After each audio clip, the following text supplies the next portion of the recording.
পুরস্কার বিতরণের শেষ প্রতিযোগের আমরা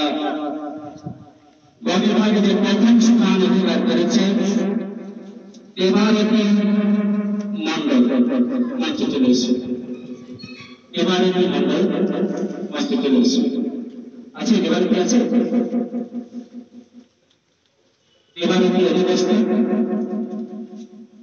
তো আমরা আমাদের আর্ট স্কুলের কাছ থেকে পুরস্কারটা মেনে নেবে আমরা এবারতি ছবিটা দেখালাম এবং তার 500 টাকার ট্রফি এবং সার্টিফিকেটকে সম্মান জানালাম। তো আজকে অর্জুন আর্ট স্কুলের বার্ষিক অঙ্কন প্রতিযোগিতায় সকল অভিভাবক সকল প্রতিযোগীগণরা তোমাদেরকে অসংখ্য ধন্যবাদ জানাই।